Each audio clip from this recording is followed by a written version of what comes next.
Clearwing Synchro Dragon, who will it go to? Yuya.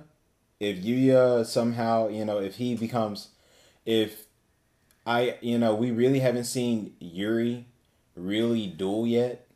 We know that kind of fits more of Yugo's fight. Yugo has more of a anger and personal grudge, right? I mean, even though Yuya obviously is the main character, this is Yugo's arc, and this is more about. So he's really going to be looking, to get that revenge back, to redeem himself of not being able to save Rin when it counted the most. So I could see him dueling against Yuri. But because Yuri really hasn't shown what his deck can do, they'll probably take this time to maybe let Yugo go maybe darkness mode or whatever, berserk mode is what everyone's calling. But more than likely, I mean, Yuri is going to show that even on Yugo's darkest, most berserk day, he stands no chance. Like, he's going to show this incredible skill gap, and probably Yuya's going to see it, and that's going to trigger Yuya even more. And even so, I think that because Yuri is going to need a stronger build-up as a character, Yuri's still going to beat Yugo, even though it seems like Yugo is going to obviously win because he's going to be the good guy. He's going to be whooping.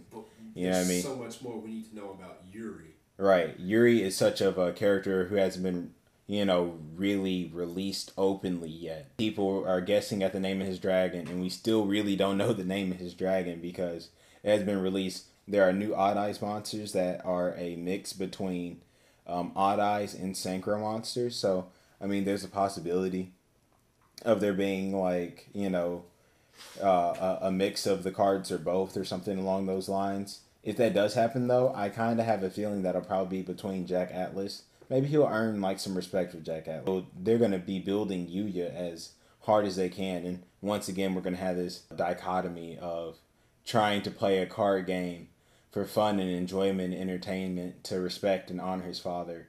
And then this shift of the reality of the fact is, I just took your friend. We're going to experiment with her. We're going to experiment with her counterparts, and your friends are dead, like, kind of thing, So it's gonna be really rough. Also, when's the next time we'll see Sora? I don't really know if we'll see Sora during this arc. The new Sora will be Dennis until maybe they have a new arc in the Fusion Dimension. What's happening in Standard right now, and this is really interesting, because this is kind of actually nerve-wracking and kind of disheartening to think about, but what kind of connections have they been having back to the Standard Dimension? I mean, we know as an outsider that Yuzu and Serena are in the Synchro Dimension, and they're having this issue going on in the Synchro Dimension. We know Dennis is like the only fusion user guaranteed that knows about what's going on because he's a part of the Lancers and he's sitting inside them, kind of like a, undercover agent. And what we don't know is, has Dennis been able to contact the Fusion Dimension? If he's not been able to contact the Fusion Dimension, how would the Fusion Dimension know that Yuzu and Serena are in the Synchro Dimension? Well, there's only two ways. Either Dennis tells them, or our theory is correct on Roger, and Roger has already confirmed with them. But if not, their only lead is in the Standard Dimension. What if while they're in the Synchro Dimension, the Fusion Dimension is backing up the next attack on Standard Dimension? Are their duelists really good enough to stand up against that? I mean, Reggie took his best squad and left, and his other squad, well, we know what happened to his other squad. Like, the strongest duelist left in Standard is, like, Tatsuya. Right, so... And Raira, like, crushed that kid. Who does that really leave to protect the Standard Dimension? Was that really smart? I mean, he left his mom in charge, so, I mean, maybe his mom is a decent duelist, but somebody needs to be a decent duelist, or else right now, Standard Dimension, for all we know, could be under attack. And what's even more alarming, what you should check out, is the episode where they decide that they're going over to the Synchro Dimension. you see the rockets, the LDS rockets that Might be the LDS rocket. It was a plane or the LDS rocket. There was something flying in the sky that. what was that? If that was the LDS rocket, which caught a lot of people's attention, then what was that really about? We know they're teleporting. They're teleporting to the next dimension. They're not flying there. It's a different dimension, you know? So what was the point of them showing that rocket? Well, you don't want to overlook into things, but someone took their time out to draw a rocket ship, not like some Or star, a plane. not some star or like, or Let's yeah, just or a call it plane. UFO. Yeah, we're just gonna be UFO, unidentified Flying object. flying object. You know, so we see this UFO, and no one's really. There's no reason behind it. If you want to show happiness, they're going on about their mission. You show a rainbow. You know, what is with the ship? Maybe we're making a big deal out of it, but the intricate details, you know, it's in between the lines where the good details lie. Where is Yusho? We're still wondering where his dad is. So we're really wondering about maybe the most out there theory right now, but we have some supporting evidence that we want you guys to look into yourself, and that is the possibility of a fifth dimension. Maybe Arc 5 means a little bit more than just a fifth series. Where does this dark spirit come from that lies within Yuya and all the Yuya-like characters? It raises questions as to what might be going on. You know, you could write it off and just say it's like a dark spirit kind of thing because they've had that in other Yu-Gi-Oh series.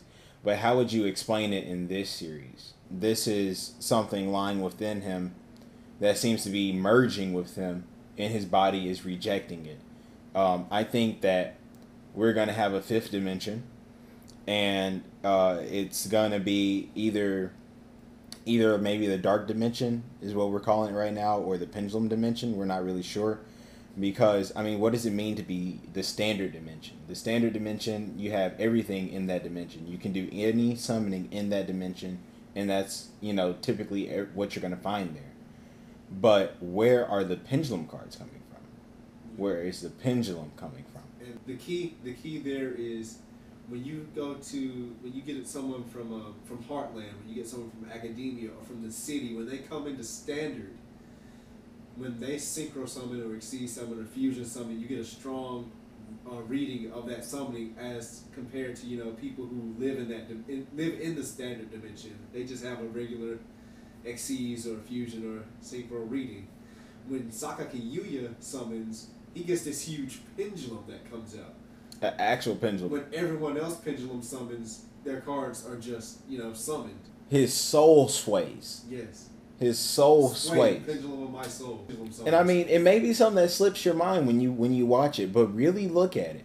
When he pendulum summons, sway pendulum of the soul, and you see an actual pendulum swaying, and when you see anyone else pendulum summoning, I guarantee you will not see it. You'll see their monster go up in the pillars in the air, but you will not see a actual necklace appear. And maybe the people in that dimension wear necklaces. Yuya's father, before he disappeared, before that duel against Strong Ishijima, he just happens to give Yuya a pendulum necklace and tells him all of this crap about, you know, if life gets tough, you know, don't cry, laugh, and swing like a pendulum. And like 3 years later, Yuya thinks about what his dad says, and suddenly he's pendulum summoning true pendulum summoning. Everyone else may have pendulum cards, but his pendulum summoning is unique. And when he pendulum summoning, they picked up on his reading. Was that the first time that they had seen pendulum? Possibly, probably not. And it's not like Reggie's ever going to tell Yuya this stuff. He has to keep Yuya in the dark. He's really trying to see Yuya progress. He's putting Yuya in tough situations. He wants to see, because he can't just make this stuff on his own. He needs Yuya to do it first. Yuya's the only one with the power to expand the summoning method. Right. Once he was pendulum summoning, now Reggie can pendulum summon. Now he's done pendulum fusion, pendulum exceeds, And now Reggie, pendulum exceeds. Pendulum, fusion.